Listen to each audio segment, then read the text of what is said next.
Hi Vivek. Hi, how are you? Good. How are you doing? Hi, she's my... Good evening to one and all. Good evening. Before I begin the session, I would request the panelists and the moderator to come over and take their seats, please. I would request Ravichandra Chada, who is the moderator for the event. Arun Kumar, hi. Vivek Anand, and Revati.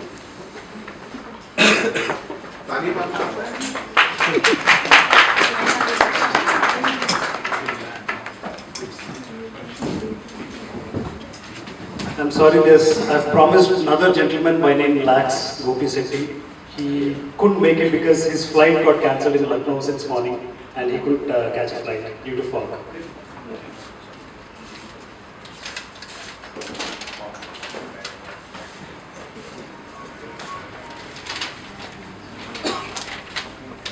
Well, I have to start with some gyan, right? Because it's a Friday evening. And to me, I had only one question in mind. Is my gut leading or misleading me? Well, I think a lot of us have many more questions apart from this single question, which is my gut instinct in line with my logic? Is my gut feeling fear-based? Is my gut feeling consistent over time? Is my gut feeling saying the same thing as close friends and family who know me well and whose opinion I respect? And what kind of a track record do my gut feeling have? So gut feeling also has a track record, please bear in mind. I would like to highlight some best and worst of insightful, courageous leadership which I found in 2012. Notably seen in the surge of Samsung and Apple, led by Shin Kyu and Tim Cook, and the struggles of Reed Hastings and Netflix, and the multiple CEOs of Best Buy. Gutsy, courageous leaders know that it is a tough but carefully analyzed decisions that can lead to success rather than mediocrity. Like how Jeff Bezos of Amazon had an outstanding year as a gutsy leader, where the stock moved from $179 to $251. So is with ARM Holdings, which is a chip manufacturing company or other microprocessor company, which consistently got out in front of key trends such as smartphones and tablets, and today is a key supplier to the leaders like Apple, Samsung, LG, and Microsoft. On the other side, we have companies like JCPenney, where their famous CEO from Apple, Ron Johnson, when he took over in November 2011, he immediately decided he could turn around the retailer by using Apple-like approaches. Cleaner, contemporary-looking stores and abandoning the traditional price-oriented merchandising rampant among low-end retailers. Sales have declined each quarter in 2012, and the stock fell drastically from 35 to 19. How many of us know a company called Zynga? A lot of us, right? Or some of us. So this guy, Mark Pincus, has started an online gamer, which is an application on Facebook, which was actually which has become Facebook's #1 app. That success led Mark Pincus, the founder and CEO, to believe he could conquer the world, and Zynga became to also offer its games independent of Facebook. Zynga IPO moved from $14 to $2.5 simply because Facebook tends to treat Zynga as a competitor rather than a partner. It appears Pincus was seduced by his quick success and had no plan to advance Zynga after it marched out from under Facebook's umbrella. So all I'm trying to say is, gutsy, courageous leadership is hard, and it is instructive to step back occasionally and study examples, both positive and negative, that we can learn from. I would like to open the panel discussion on today's topic. Let me introduce the moderator for the event, Ravichandra Chada. He's got more than 2 decades of experience in sales and marketing under his belt, and predominantly he's been in the insurance field. He was last employed with Bajaj Alliance as Vice President. As a part of entrepreneurial journey, he co-founded a company in 2011 which was called Feed Forward Marketing, which is into guerrilla marketing advisory services. Then later he co-founded another company in 2012 which sells diabetic-friendly products across categories from food to food care. So, gentlemen, I'll leave the floor to the four other gentlemen and a beautiful lady. Ravi, over. Yeah, good evening to all of you. It is slightly difficult to moderate CEOs, right? I don't know, let me see how well I can do it. But I think it's customary for me, although all of you may be knowing most of them, it's customary for me to give an introduction of these people. I tried very hard to condense their introductions into one single sheet. So let me do that. Fine. To my left, rather to my right. Okay. Revati Turaga. I think most of you may be knowing. I could see that most of you know, but it's my honor to give a small introduction about her. Revati is an international trainer, inspirational speaker, happiness facilitator, behavioral coach, and innovation consultant. In addition to her corporate experience across India and North America, Revati is also accredited and certified Edward De Bono trainer in the concepts of 6 thinking hats and lateral thinking. Revati has over 15 years of corporate training exposure in training more than 1 lakh individuals.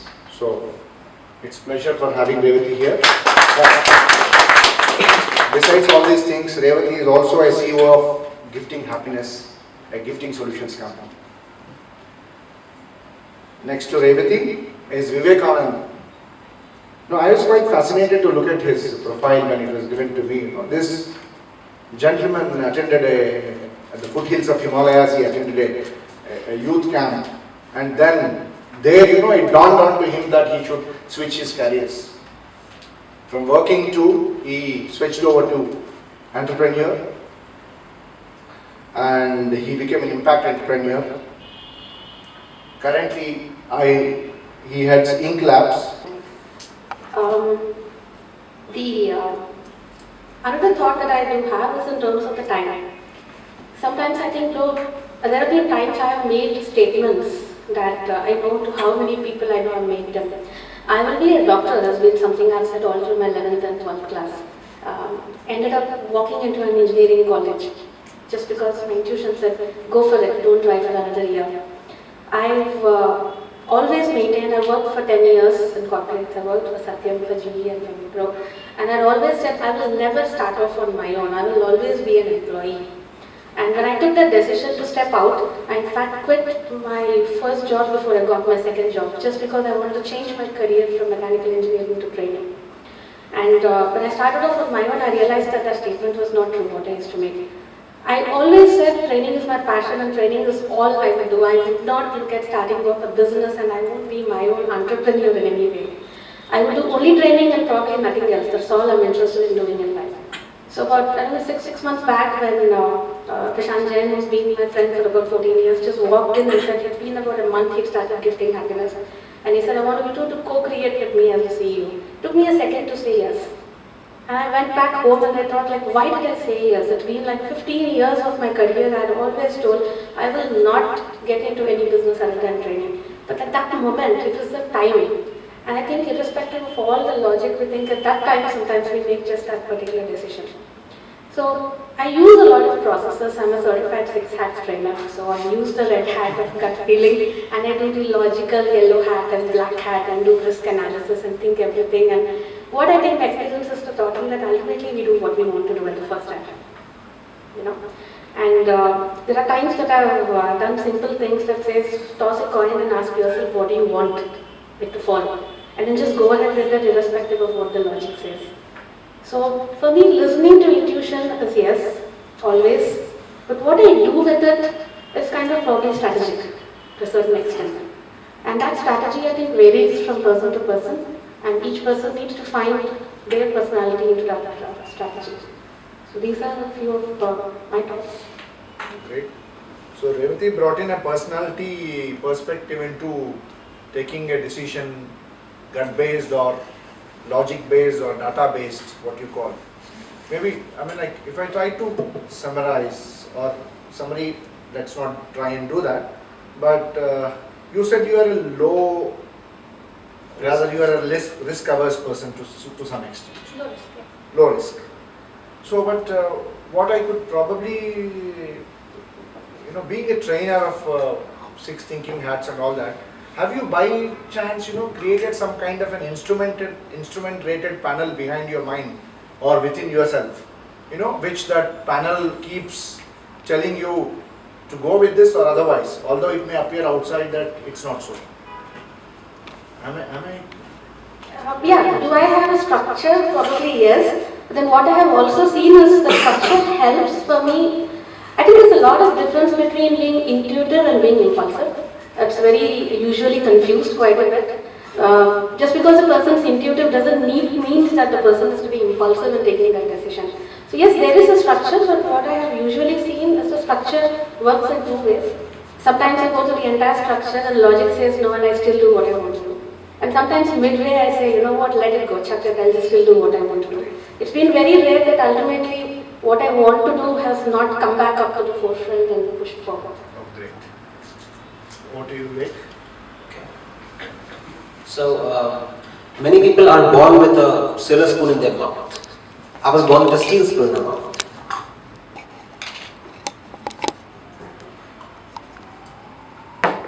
So I hail from a middle class family, and my grandfather, he was a normal government employee. My father was an employee in a private firm, and that's how it was in our family. People had to get educated, get very good educational degrees, go for a high-profile job, I mean whatever they can based on their degrees and qualifications. And so that's what, become an engineer, become a doctor, whatever. When I was in school, that's how I was. I was a nerd. I used to get the first rank in the class. I was the teacher's pet. So one thing happened was, we used to get small pocket money from our parents at that time. And if I got 10 rupees and I spent 7 rupees, I had 3 rupees left with me. And I knew this was true for everybody in the class. We'll get some pocket money, but something is left. What to do with that? And somehow I was a kid in class 6 or 7 at that time. So I came across the concept of savings bank account, which people have, elder people have. So I thought, why don't I start a bank? And in my class, I started a bank. So anybody who had minimum deposit was 1 rupee. So you can come and give me 2 rupees, 3 rupees, whatever you have, whatever savings you have. And I had a bank which had a balance of around 200-300 rupees at that time. Sadly, I didn't know what to do with it. So I didn't know what banks actually do, how do they make money and stuff. I didn't know that. So I just had the money with me.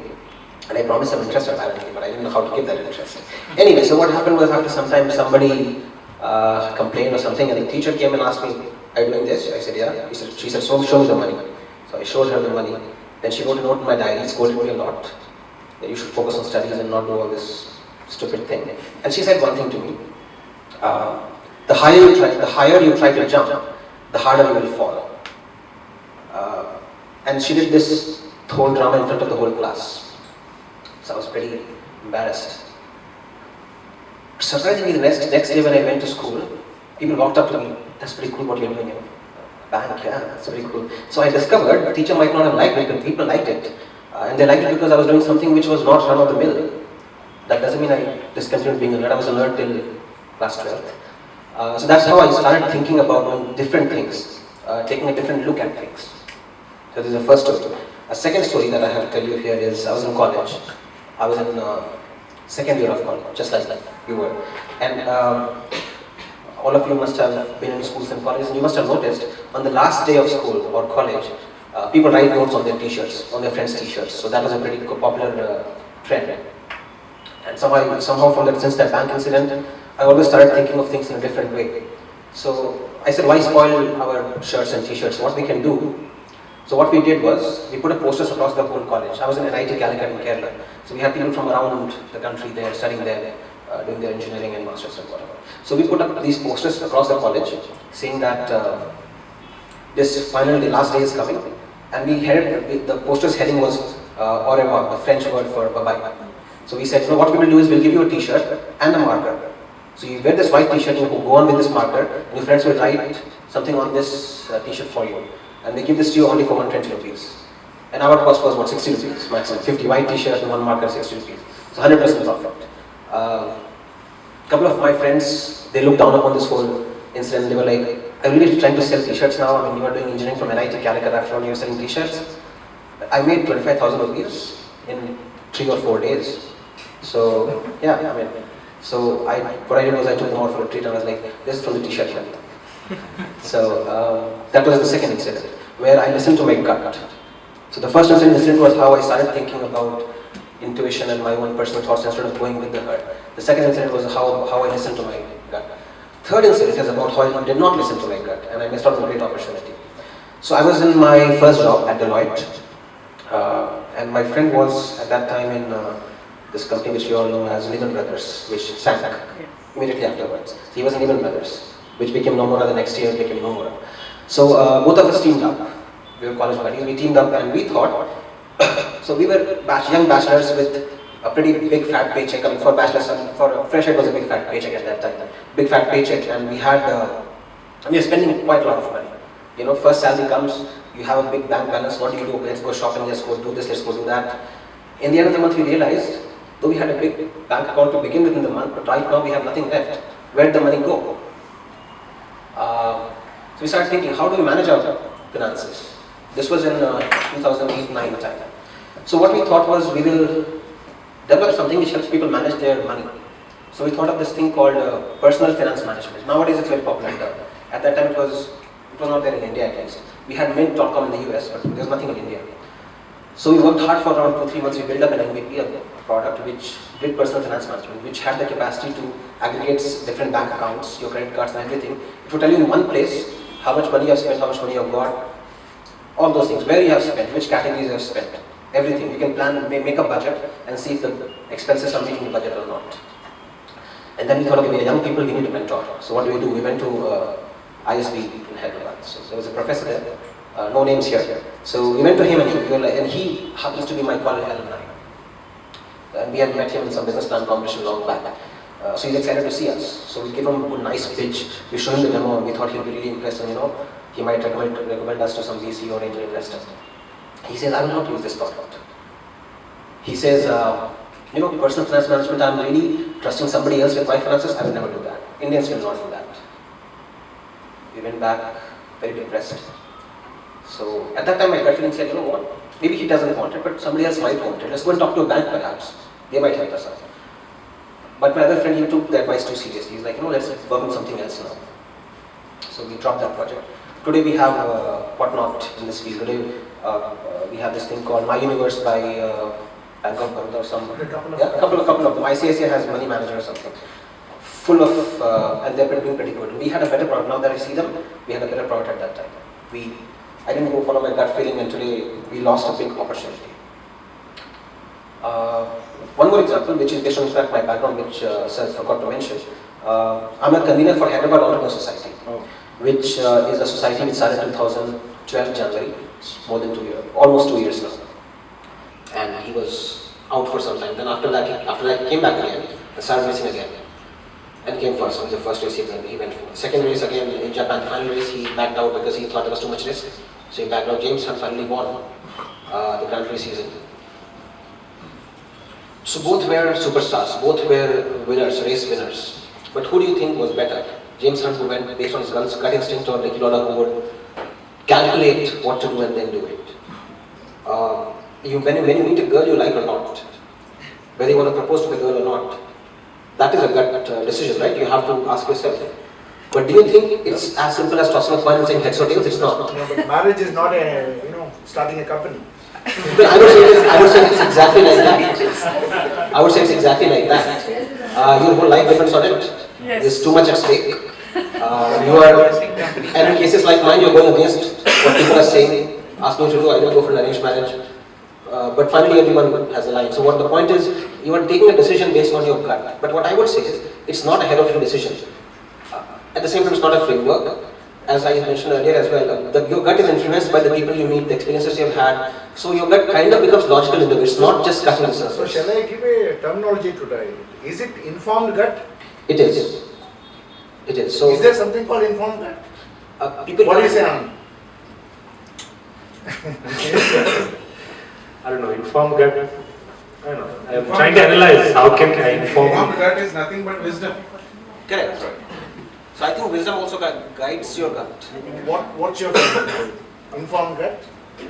I'm only trying to give word to his Yes, yes. Yeah. feeling. So I think one of the things that we do is we try to define this too much and then it becomes a problem. And the moment we start defining it, we stop going with the intuition and the gut feeling.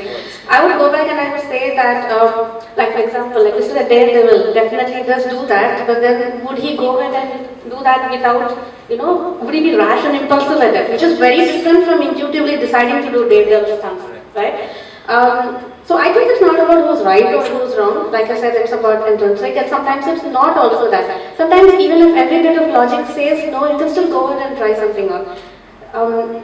Again, I would say that listening to the gut or the intuition is very different from what you do with it once you start doing something about it. So I think making that decision about whether or not you take that, personal financing forward, making that decision whether or not I switch a career somewhere else, I think that is an intuition. But once we decide that I'm going to go for it, sometimes there have been instances, I'm sure each one of you might have had, wherein you being told not the right time, not the right time, not the right time by almost everybody, and then still went ahead with the decision and been able to succeed. Sure, you would have equal amounts of time where you're being told not the right time, you've gone ahead and then not succeeded. So I think the person who follows the intuition or gut feeling does not look at will I succeed if I do this. It's about do I want to do this or not. But once you make that decision of wanting to do it, you can always choose to use a strategic approach. And then you can always choose to think as to how you want to take that step. On that statement that you mentioned, there are times when all the logic is against what you want to decide, but your gut says go for it.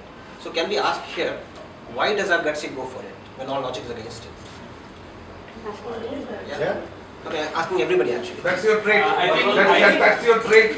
That's a human trait, basically. I'd say that's more of an entrepreneurial. More of a trait. Yeah, perhaps. So I don't think intuition is contradictory to logic actually. Exactly. Intuition is something, a logic and expertise and experience of many years condensed into one moment. That is intuition. So maybe on that note, can I add one thing? If your gut says the stock market is going to go up, I don't know if you should listen to it or not. But if your gut says that you should go into the stock market, I think you should go for it. Coming to the example of stock market, there's a huge difference because entrepreneurship is a journey. You listen to your gut when you start the journey. There will be some challenges, some walls. Either you pass them, break them, or there will be another point during the journey where your gut says, you know what, maybe you're not right. Why don't you look at it and probably take a look back or go back or something. See, gut is not just to take one step. It's throughout the journey. Exactly. Taking from what Anand said, it's a journey. Fine. I'm sorry. Okay. I'm very sorry. But generally, I don't know. All of you can say yes or no or whatever you're feeling. Generally, we use gut in some decisions such as, should I hire this guy or not? This kind of decision. But when it comes to, should I make an investment of 2.5 crores on this project? Do we take a gut decision? I don't think so. So, yeah, because I didn't want to restrict the entire discussion into to be an entrepreneur, is it a gut feeling or informed feeling? Maybe I want to take it a little bit beyond that. Being an entrepreneur, where you have your high stakes on your head, you keep taking a lot of decisions. Should I hire him or not? Should I take this path or not? So, can we some kind of a bifurcate? What are the decisions which generally we go by gut? Because our gut is also influenced. As you rightly said, gut is no longer a pristine thing which is not influenced by anything. Gut is influenced by the advertisement that you see on the road, the people with whom we are there, that's what he mentioned. And she said the time at which point of time you are there in your journey. So your gut is influenced by all these things. So is it some kind of a thing, maybe audience can, all of you can come out with your questions, our panel is here to answer. I'm a very avid reader of books, so most of you must have probably heard or read of Blink, that's by Malcolm Gladwell. I think the example he talks about, where the Jetty Institute, where there was about 18 months of logical chemical analysis done on a statue that was supposed to be way in the BCs and was actually proven to be the accurate statue. Was finally, when paid for, about $10 million was paid for it, and then it was displayed by a team of around 100 experts. 2 seconds that every expert looked at it, said they had a nauseous feeling. They said they just knew it was not right. So I think the question actually is not whether we should listen to our gut, but the risks of not listening to it. Ignoring it, I think, is much of a danger than actually not listening to it. So whether we choose to follow it, we choose to apply a logic, we choose to apply a framework, I think, like, it's for some of us it's possible to do it, some of us not.